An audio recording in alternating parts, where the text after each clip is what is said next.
오늘 저희들에게 주시는 하나님의 말씀은 요한일서 5장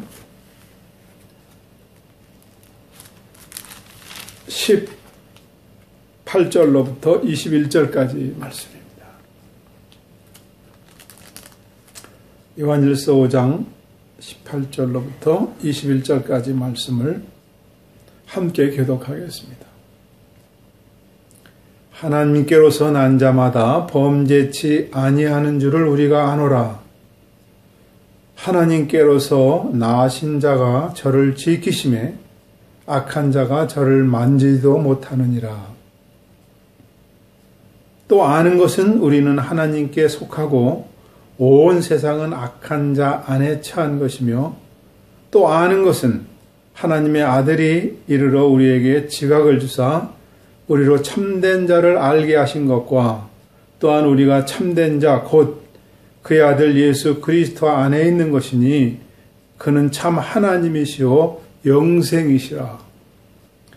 자녀들아, 너희 자신을 지켜 우상에서 멀리하라. 아멘. 지난 5개월 동안 요한일서를 강해했습니다.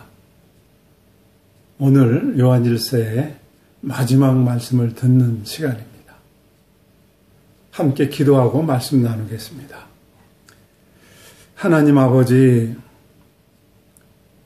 요한일서 강해의 마지막 시간입니다. 마지막에 들어야 될 말씀을 마음판에 새길 수 있게 하시고, 마지막 전해지는 이 말씀이 평생 마음에 간직하고 살아갈 수 있도록 말씀 듣는 자들을 붙들어 주시고 부족한 자를 성령의 권능으로 사용하여 주시옵소서. 예수님의 이름으로 기도하옵나이다. 아멘.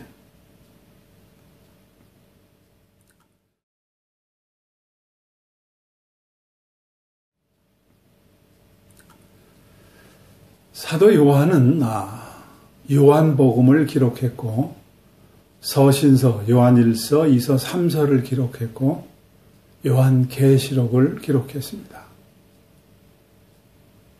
근데 요한복음에는 예수님이 우리를 위해서 십자가에 죽으신 내용, 그래서 예수님을 과거적인 예수님, 그런데 그 예수님이 현재 요한서신에는 영으로 계시면서 우리와 함께 하시다고 하는 요한서신서에서는 현재적인 예수님, 그 예수님이 요한계시록에서는 육신 입고 다시 이 땅에 재림지로 오신다 하는 미래적인 예수님이에요. 요한복음에는 예수님의 모든 죄를 지고 십자가에 죽으셨다고 하는 모습, 그 예수님은 죽은 게 아니라 영으로 살아계셔서 현재 우리와 함께 계시다고 하는 것, 그리고 그 예수님은 심판주로 만왕의 왕으로 다시 오신다. 미래적인 예수님이에요. 이 서신서, 요한 서신서를 통해서 그 예수님이 내 안에 살아계시다면은 어떤 일이 있느냐? 요한일서 1장 4절에 보면은 내가 이것을 너에게 쓰면 우리 안에 기쁨이 충만하게 하려 함이라 그랬어요. 요한 서신서를 쓴 목적은 기쁨을 충만하게 하려 함이라. 여러분, 예배에 기쁨이 있습니까? 여러분, 믿음 생활에 기쁨이 있습니까? 여러분, 섬김에 기쁨이 있습니까? 삶에 기쁨이 있습니까? 내 안에 예수님이 살아계시다면 기쁨이 충만한 것이죠. 만약에 이런 기쁨이 없다 그러면은 잘못 믿고 있든가 아니면 안 믿고 있는 것입니다. 왜 이 서신서를 썼느냐? 우리 안에 기쁨이 충만하게 하려 합니다. 왜 이 기쁨이 있음을 우리에게 알려주려 하는가? 그것은 두말할 것도 없이 죄사함과 영생입니다. 이게 있는 사람은 기뻐 안 할 수가 없잖아요. 다른 종교에는 이 죄사함과 영생이 없습니다. 늘 여러분에게 말씀드립니다마는 불교에서 참선을 하고 고행을 하고 수행을 하고 탁발을 하고 순례를 해도 죄사함과 영생이 없습니다. 우리가 사는 이 땅 회계도들은 라마단 동안 한 달 금식을 하고 메카를 순례해도 죄사함과 구원이 없습니다. 유대교도 마찬가지입니다. 힌두교도들은 겐지스강에서 목욕을 하면 죄가 씻어진다고 믿습니다. 죽은 자를 화장해서 그 겐지스강에다가 뿌리면 좋은 세상으로 간다고 생각을 합니다. 그래서 그 물에 목욕하고 그 물에 화장해서 시신들을 뿌립니다. 강이 오염되고 죽음의 강이 되는데도 죄에 대한 문제 때문에 이 일을 계속하고 있습니다. 얼마 전에 힌두교 쿰브멜라 목욕 축제가 있었습니다. 변이 바이러스가 창궐한 인도에서 모이지 말라고 그랬지만 이들을 꺾을 수는 없었는데 300만 명이 마스크 쓰지 않고 모여서 이 목욕 축제를 했습니다. 300만 명을 어떻게 벌금을 물릴 수 있습니까? 벌금을 물린다고 했지만은 아무 소용이 없습니다. 그 정도로 이들은 이 죄의 문제, 이것에 자기들만 갖고 있는 힌두교도들의 그 신앙의식을 합니다. 모든 종교가 죄 문제, 영생의 문제를 해결하기 위해서 애를 씁니다. 참선을 하든지 수도를 하든지 고행을 하든지 순례를 하든지 없습니다. 근데 우리에게는 이 놀라운 죄사함과 영생이 주어졌습니다. 그래서 기뻐해야 되는 겁니다. 아유, 목사님, 요새 코로나 때문에 기뻐할 날도 없고요. 우울증 걸리겠습니다. 여러분에게 이런 제안을 합니다. 바쁘게 살아왔잖아요.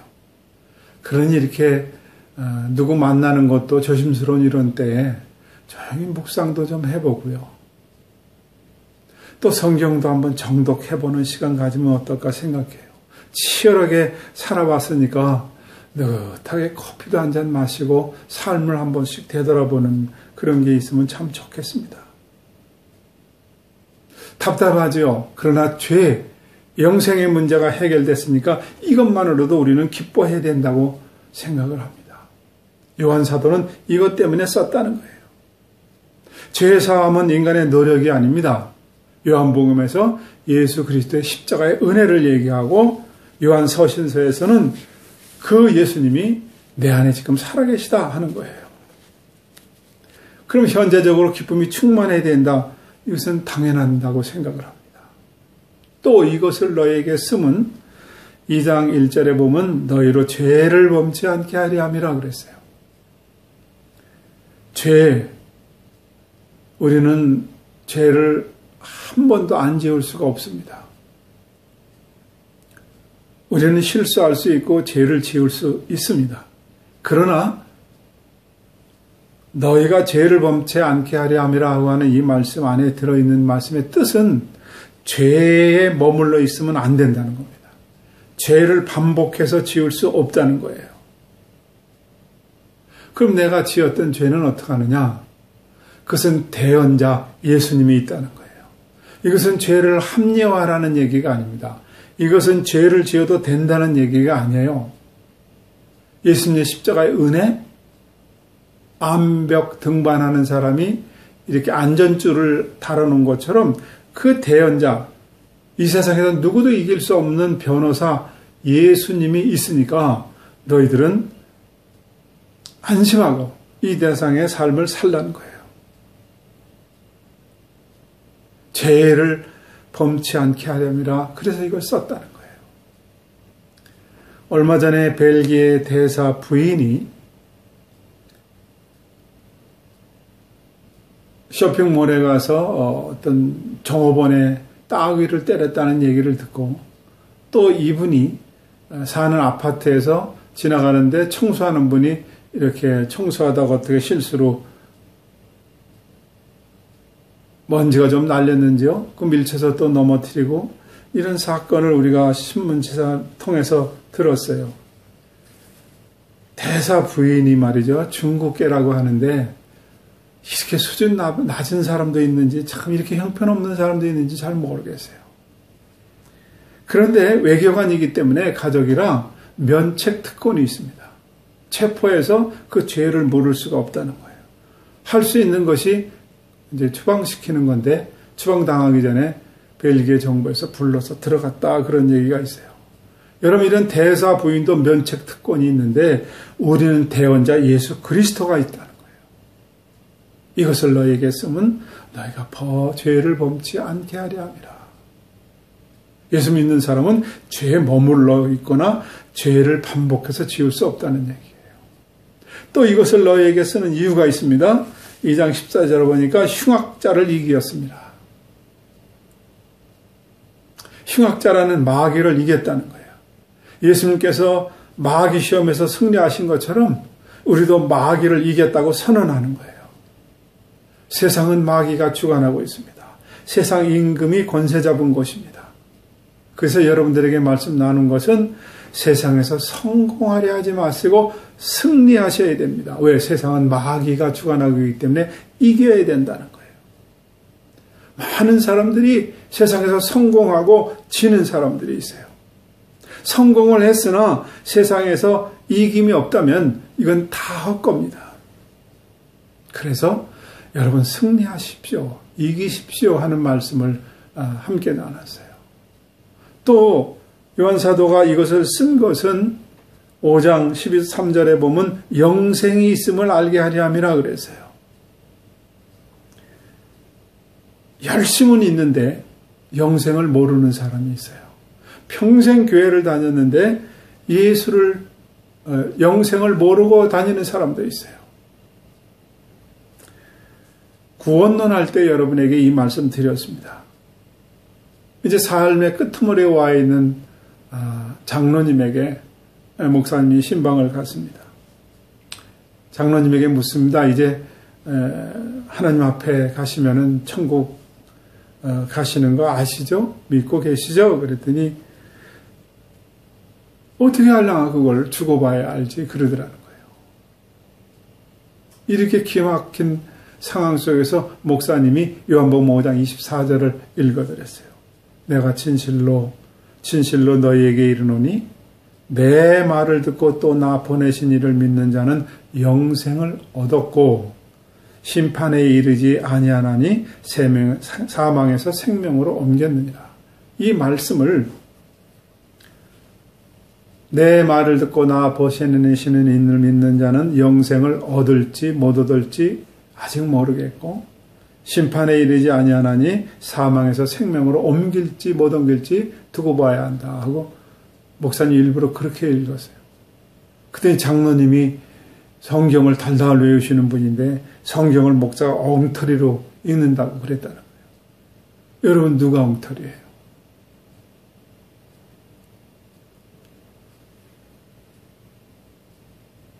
예수님을 믿는 자는 영생을 얻었고 과거사입니다. 심판에 이르지 아니하니 사망에서 생명을 옮겨졌다는 거예요.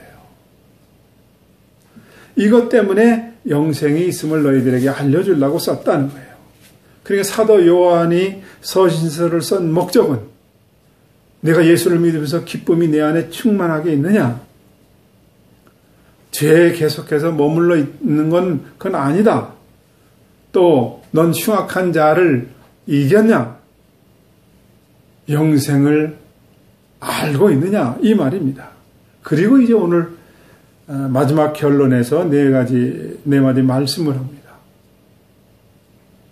오늘 본문 18절에 보니까 하나님께로서 난 자마다 범죄치 아니하는 줄을 우리가 아노라. 우리가 안다. 19절에 또 아는 것은 20절에 또 아는 것은 이렇게 해서 아노라 아는 것은 뭘 안다는 얘기죠? 하나님께로서 난 자마다 범죄치 아니한다는 거예요. 마지막 메시지를 다시 한번 강조해요. 하나님께로 난 자는 범죄치 아니한다는 거예요. 어떻게 범죄치 아니할 수가 있느냐? 20절에 보니까 저를 지키심에 악한 자는 저를 만지지도 못한다 그랬어요. 악한 자가 나를 만지지도 못해요. 여러분 가끔 사극 영화 보면은 왕을 위시로 해서 많은 궁녀들이 있지 않습니까? 왕의 허락 없이 궁녀가 용포를 만진다든지 왕을 만지면 죽음을 당합니다. 왕인데 그래요. 만질 수가 없어요. 하나님의 자녀를 여러분 마귀는 만질 수가 없다는 거예요. 하나님의 자녀를 어떻게 만져요? 만질 수가 없다는 거예요. 그럼 누가 하나님으로부터 난 자냐? 5장 1절에 보면은 예수께서 그리스도이심을 믿는 자가 자마다 하나님께로서 난 자라 그랬어요. 예수를 믿는 자는 하나님께로 난 자인데 하나님께로 난 자는 마귀가 손도 못 댄다는 거예요. 여기서 안다는 이것은 여러분 인격적인 만남을 갖는 거예요.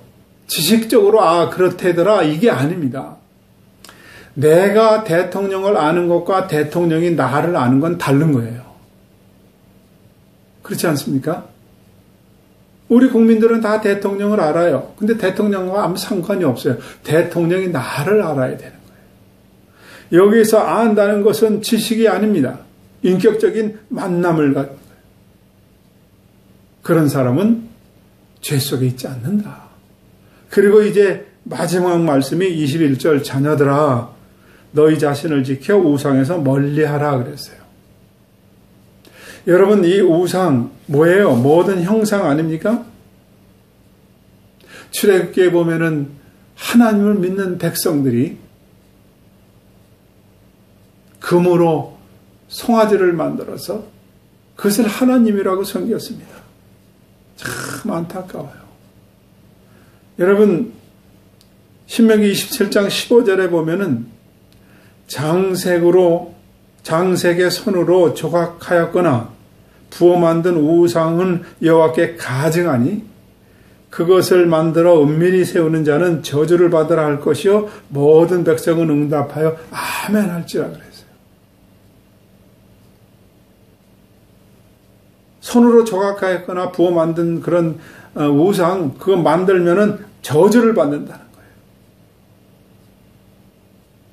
이스라엘 백성에게 이런 율법을 주고 출애굽에서 가나안 땅으로 들어갈 때 그 가나안 땅에는 많은 우상이 있었어요.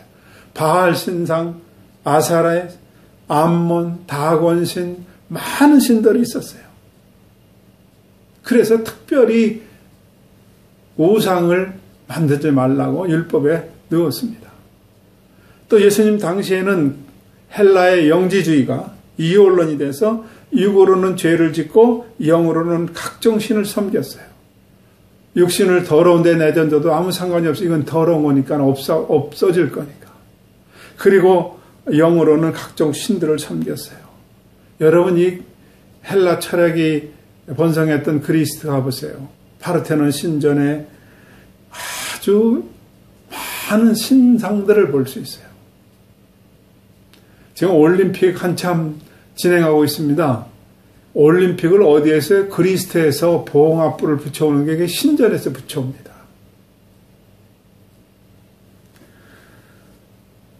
얼마나 그 당시에 예수님 당시에 이 신상들이 많았었는지 사도행전 17장 23절에 보면은 바울이 이런 말씀을 합니다.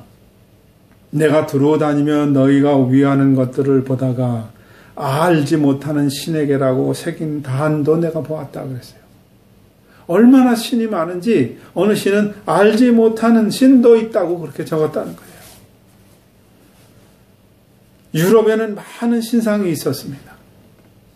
동양에는 영적인 것, 샤머니즘, 그 다음에 애니미즘이나 토테니즘 같은 그런 영적인 기운을 섬겼어요. 그래서 제사를 드리게 되면은 여러분 제사하는 가정에 뭐라고 씁니까? 형고, 학생, 부군, 신이라고 쓰는 게 뭐예요? 귀신이라는 거예요. 신의. 어떤 영적인 기운을 내세요. 요즘은 잘 안 보입니다만은 옛날에는 건설 현장에 보면은 돼지 머리 삶아놓고 거기다 절했어요. 무사하고. 여러분, 이런 제사들은 성경에서 금하고 있습니다. 고린도서 10장 20절에 보면은 대저, 이방인의 제사하는 것은 귀신에게 하는 것이요 하나님께 제사하는 것이 아니니 너희가 귀신과 교제하는 자가 되기를 원치 아니하노라 그랬어요. 우리나라는 본래 샤머니즘만 있었습니다. 이조 때 불교가 들어왔습니다. 고려 때 불교가 들어왔습니다. 이조에는 유교를 들여왔습니다. 그리고 구한 말에는 기독교가 들어왔습니다. 본래 바탕이 샤머니즘이었기 때문에 불교도 들어오면은 뭐가 돼요? 샤머니즘의 기초 안에 놓이고 유교도 기초 안에 들어오는 거예요. 그래서 이 샤머니즘이 원하는 거 뭐예요? 목적이 안녕과 복이거든요. 그 기독교도 들어와서는 결국에는 안녕과 복으로 변했어요. 그래서 예수 믿는 것은 복 받는다고 생각하는 사람들이 너무나 많아요. 지난 시간에 말씀드렸지 않습니까? 장로님이 복권 당첨되게 기도해달라고. 그게 아무렇지도 않아요. 왜? 그때는 그렇게 믿었으니까요.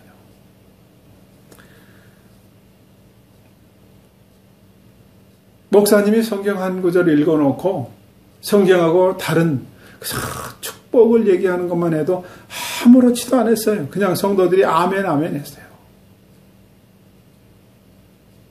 샤머니즘에 기초한 기독교로 변해버렸어요.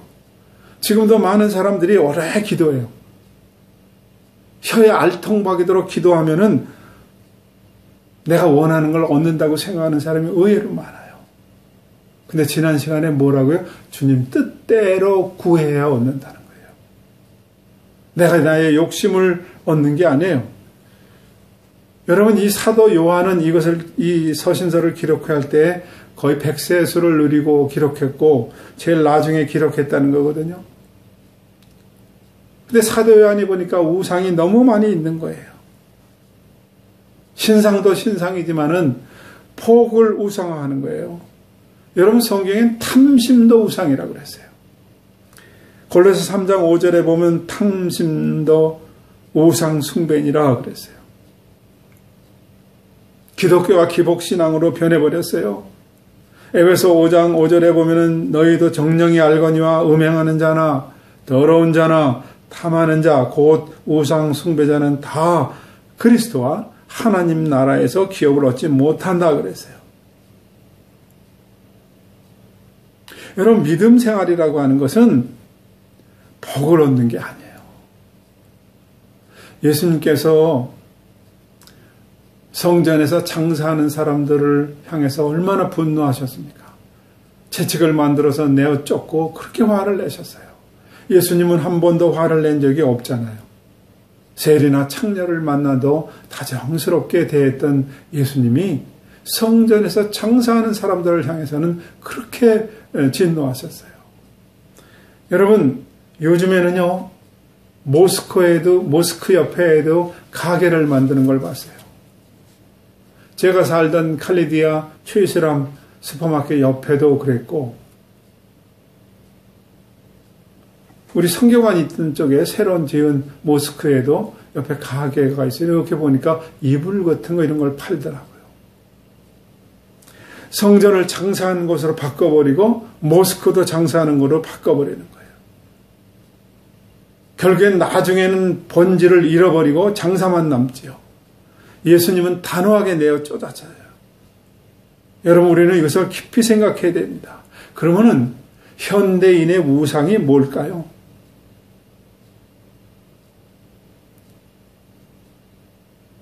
예수 믿고 세게 기도해서 성공하고 출세하고 권력을 얻으려는 것? 만약에 이게 예수 믿는 것이라면은 여러분, 세상과 다르지 않습니다. 그리스도인의 우상은 세상과 비슷해서 예수 믿어서 성공하고 부자 된다면은 그 성공이 우상인 겁니다. 대형교회 모든 것을 합리화합니다.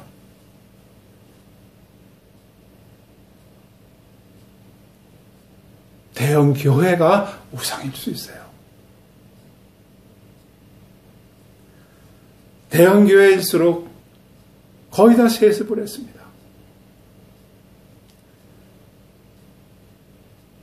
세습하는 이유가 교회 안정을 위해서라는 거예요. 아니, 다른 사람에게 교회를 담임시켜 본 적은 있어요? 없잖아요. 미리 염려하는 거 아니에요. 이건 불신앙입니다. 교단법을 어겨가면서 성공을 붙들고 있는 거예요. 어느 교회는 목사가 우상일 수도 있습니다. 어떻게 하나님과 교회와 목사가 동급입니까? 말도 안 되는 소리 아닙니까? 성도들은 아멘 합니다. 하나님과 어떻게 목사가 동급이에요? 세습하기 위해서 갖다 붙인 얘기죠. 이건 목사가 우상인 거예요. 누가복음 17장 5절로 10절에는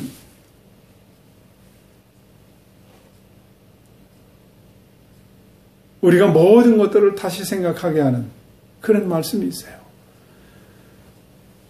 누가복음 10장 5절에 보면은 사도들이 주께 여짜오되 우리에게 믿음을 더해 주세요 하고 이렇게 예수님에게 청을 했습니다. 그랬더니 예수님이 능력 달라는 얘기 아닙니까? 그랬더니 예수님이 겨자씨 하나만한 믿음이 있다면은 이 뽕나무 뿌리째 뽑혀서 바다에 던지라 해도 될 것이다 그랬어요. 믿음 주세요. 능력을 주세요 할 때 요만한 믿음도 없다는 얘기 아닙니까? 요만한 믿음, 겨자씨 하나의 믿음만 있어도 이 나무, 뽕나무를 바다에 옮겨 심을 수도 있는데 그게 없다는 거예요. 믿음을 더해달라고 하는 이 사도들에게, 제자들에게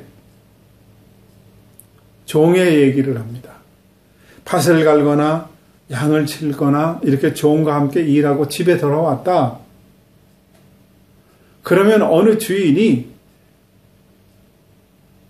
종에게 밥 먹으라 그러겠느냐? 종은 당연하게 주인의 밥상을 차릴 거 아니냐? 그리고 난 뒤에 주인이 먹고 난 뒤에 종은 먹는 게 아니냐?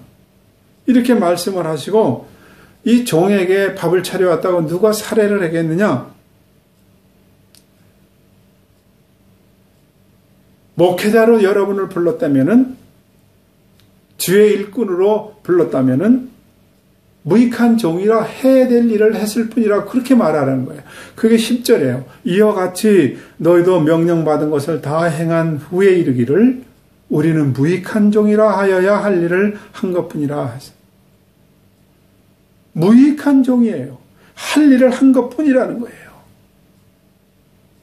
이것이 사도들에게 주시는 예수님의 말씀이에요. 믿음을 더해 주세요. 능력을 더하게 주세요. 아니야, 니들은 그냥 해야 될 일을 했을 뿐이야. 일은 하나님이 하신다는 거예요. 여러분, 제가 여기서 기도로 죽은 자를 살렸다고 한번 해보자고요. 얼마나 사람들이 저를 우상처럼 떠받들겠습니까? 제가 기도를 해서 코로나 바이러스가 잠식됐다고 하자고요. 얼마나 사람들이 저에게 모여들고 저를 우상처럼 섬길 겁니까? 아니야, 너는 그냥 무익한 종이야. 한 것만, 그냥 할 일만 했다. 그렇게 하라는 거예요. 어떻게 목사가 하나님과 동급입니까? 제가 여러분 이 말씀을 까는 설교를 하려고 그러는 게 아닙니다. 흠집을 내려고 하는 게 아닙니다. 하나님과 목사가 동급이면은 하나님의 이름을 망령되이 부르는 거 아닙니까? 얼마 전에 정강훈 목사라고 하는 분이 집시법 위반 또 방역법 위반으로 구치소에 갇혀서 재판을 받게 되는 일이 있었습니다. 그때 이 교회 고영일 변호사라고 하는 분이 설교를 하면서 집사님인데 기도를 하는 내용이 올라온 게 있어요. 기도를 할 때 정광훈 목사의 영이 내게 임하여 말씀을 전하게 해 주십시오. 이거 영적인 무지입니까? 아니면 잘못 교육된 겁니까? 어떻게 이렇게 목사의 영이 자기한테 임하는 거예요? 하나님의 성령이 임하는 것이죠. 여러분,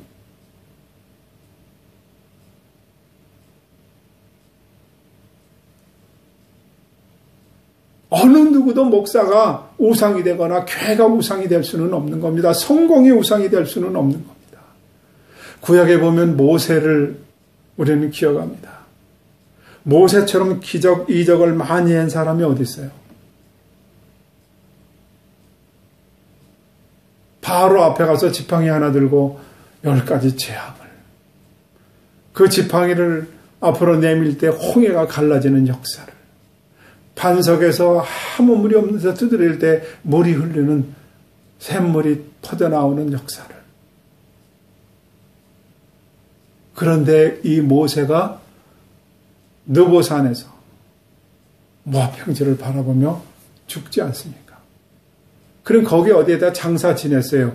그런데 모세의 무덤이 어딘지 몰라요. 왜 그랬을까요? 혹시 모세를 숭상할지도 몰라요. 그래서 하나님이 없애버렸어요. 아무도 몰라요.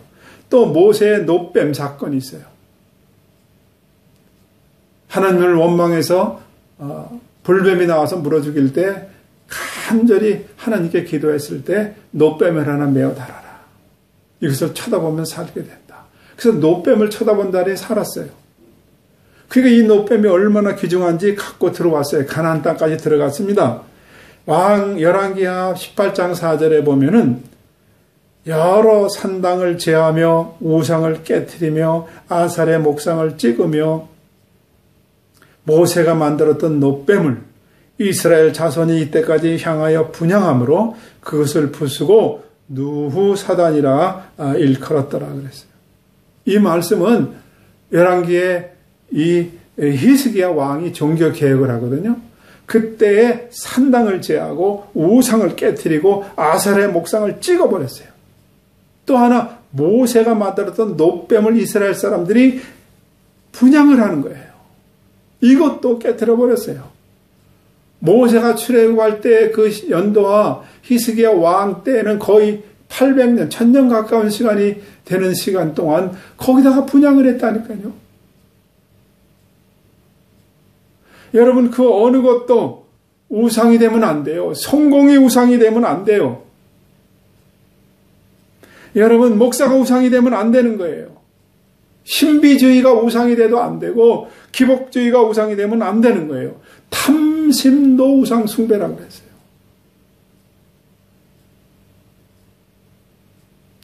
여러분, 베드로나 바울은 서신 끝에 너에게 은혜와 평강이 있을지어다 이렇게 편지에 마무리를 하잖아요, 보통. 그런데 요한 사도는 백세수를 누리면서 마지막 우리에게 주는 말씀이 너희가 우상을 멀리하라는 거예요. 성공지상주의 시대에 우리가 살고 있습니다. 그런 것들을 간증합니다. 우리는 다시 한번 말씀으로 돌아가서 우상이 무엇인가?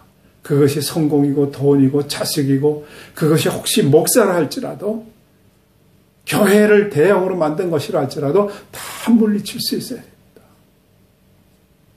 이 말씀이 여러분과 함께 하시기를 주님의 이름으로 축원합니다.